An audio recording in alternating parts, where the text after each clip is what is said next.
Pake na ni... Yes.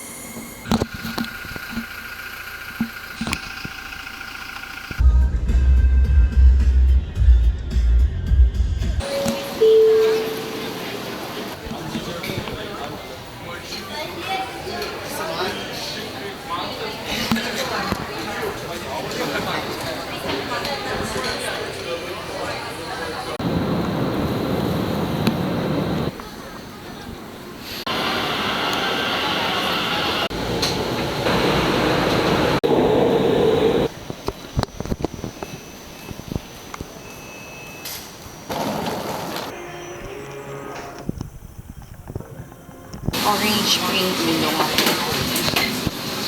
Makikisip lang ako.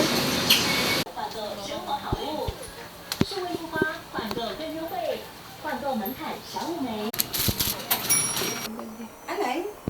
Nagsasara yung mga establishments na yun. Zhongshan.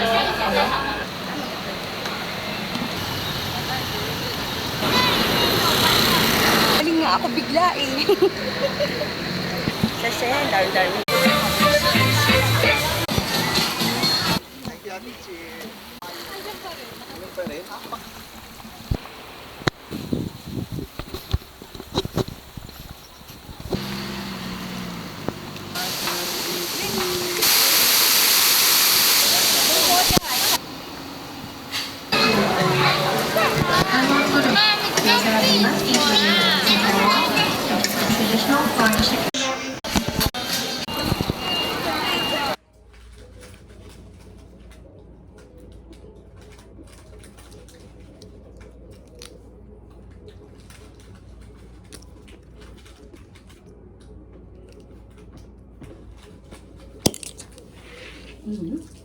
Nagbabasa ako ng AU habang naglalakad. Walang makita. Yan yung Apple Store manhamak doon. Boobs, ang laki.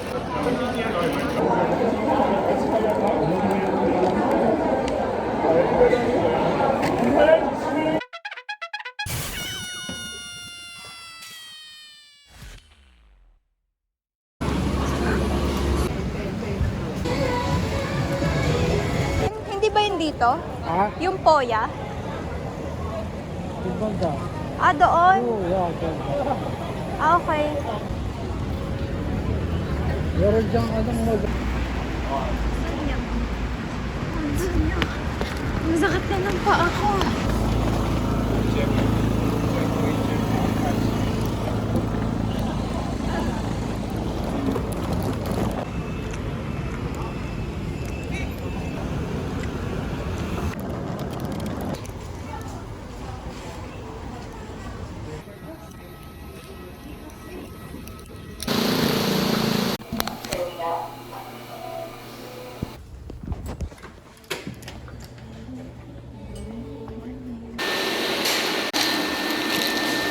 O, dito tayo magtuos, Edsa. Pahintuin niyo ako dito mga 1 hour.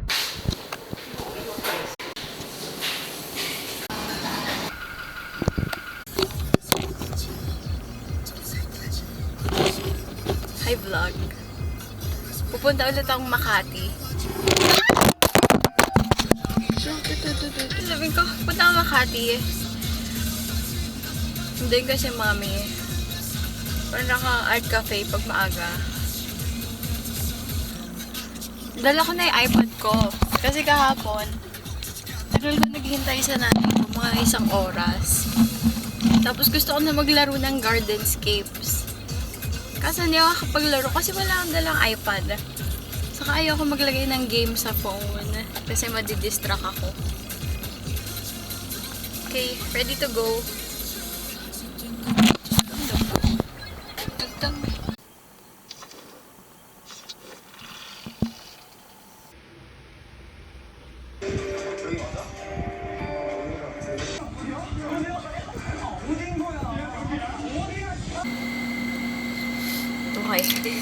Una, phone case. Ang ganda ng phone case. Alam mo yung Clio na cushion. Tapos bagong, parang may cover siya. Ganito itsura ng cover. Plastic lang to. Pero ito, bakal talaga siya. May mirror siya. Lagi ako may pilik mata sa loob ng mata. As in, pumapasok yung pilik mata ko sa loob. So, unahin ko na yung nandito sa harap ko. Romand na lip tint. Pomelo Skin. Di ba may, Pomelo Skin versus Nocademia. Nocademia pa rin ito. Musigim Mansion. Shade 13. Buti hindi ako bumili ng mga meron sa Shopee na shade. Kasi yung bibiling ko dapat yung number 1, barely. Magmumukha akong bangkay. Kasi sobrang pale. Number 13, appeal. Bumili ako ng isang pack na ganito. Ano siya? Buffer Saline. Hindi ko alam kung ano to. Pero nasa contact lens section siya. So, in-assume ko na eye drops. Hindi siya contact lens solution. Parang pang-wash ng contact lens pag may dumi. Ganun. Skin Aqua na sunscreen spray. Face and body ata to. May day tour kami. So, wala akong sunscreen spray. Mayroon akong sunscreen stick. Kaso, nabubura yung makeup ko. So, ayoko siya. Wait. Hindi na tuloy yung bahin ko. Walang adesa sa Watsons. Puro liquid yung sunscreen. So, ito na binili ko kasi mas mura siya. Tapos, wala din yung Biore na spray. 3 yung binili namin ito. Merong mini yung nanay ko. Tapos, meron pa isang naka-box. Tapos, ito yung ginagamit ko sa Taiwan. Saka ginagamit ko ngayon. Yung ginagamit ko yung setting spray, yung So Natural. Nag-order ako sa Watsons Shopee daw So Natural. Pakita ako. Wala kasi dito sa Watsons sa SM North. Yung matte lang yung meron. Nag-order ako week before ng alis namin. Tapos, dumating siya. Paglabas namin ng airport, ng arrival, saka siya dineliver sa bahay. Tapos, nagustuhan din ni Mommy, sabi niya kanina. Okay na lahat ng nasa harap ko. Ito na yung nakasulpot. Skincare and makeup. Jo Malone. Yung Watsons nila may Jo Malone.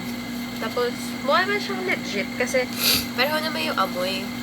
Mas ginagamit ko naman na to ngayon kasi hindi ko na magamit yung Ariana Grande na Cloud. Kasi tuwing dadaan ako sa Agno, papuntang Razon, sa parking, may naamoy akong naka-cloud. At least isa. Promise, no joke. Hindi ako OA. Ang daming naka-cloud.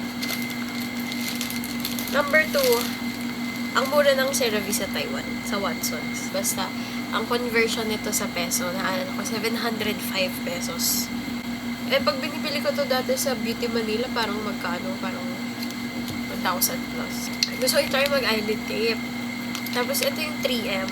Hindi pala maganda to. Bumili ako ng Mediheal na mask. Pero, pang pasalubong ko dapat to.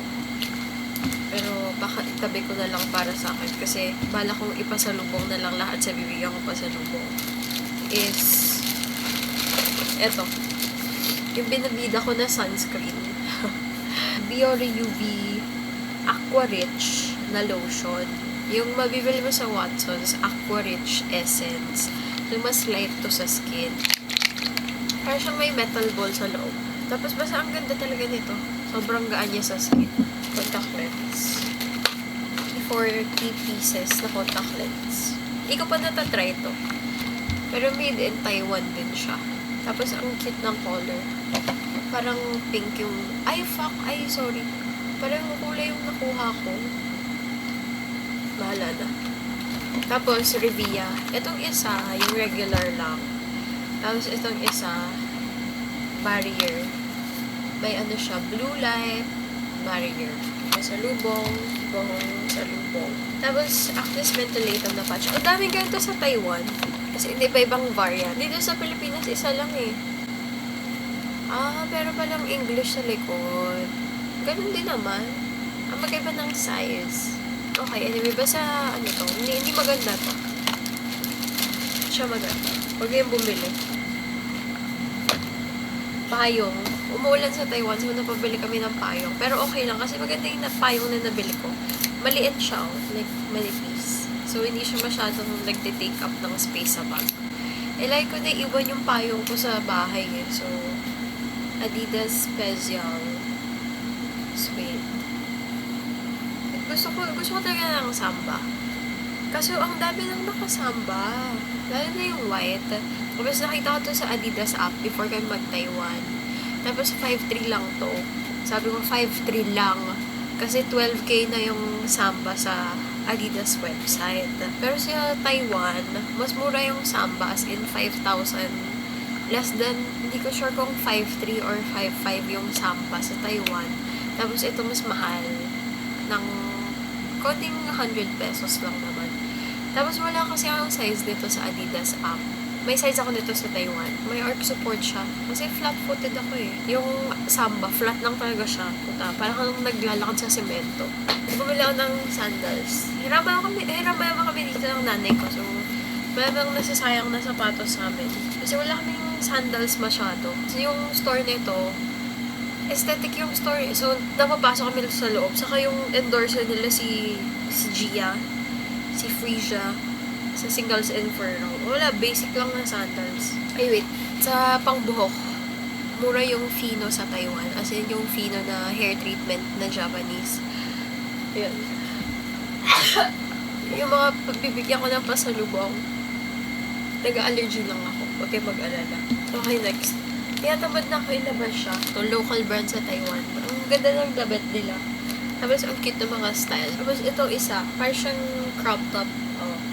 Packs, yung dyan. Tapos, ang cute kasi may bra na siya, diba? Tapos, next, yung pinost ko sa IG stories. Mga ganito daw sa Shopee.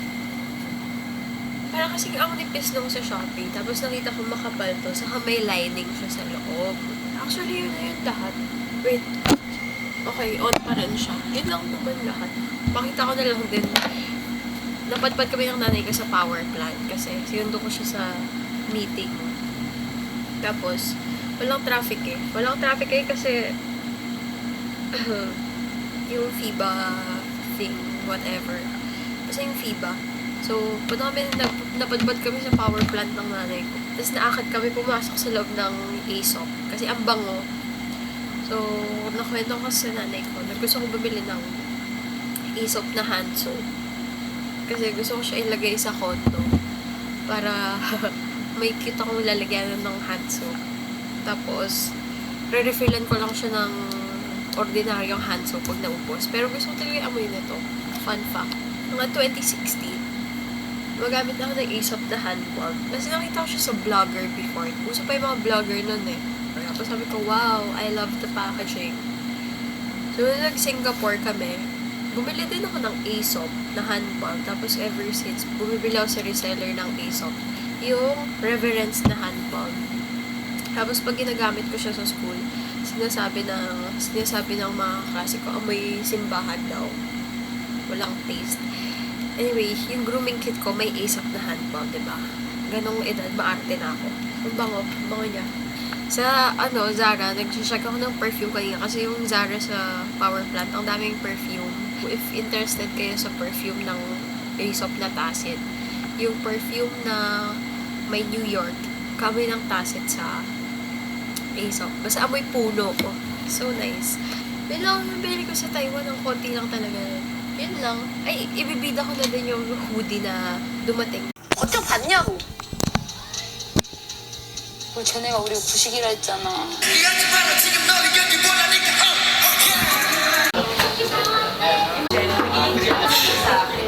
Ay?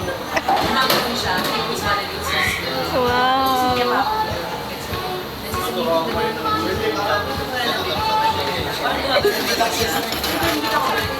Patuluin mo, sayang.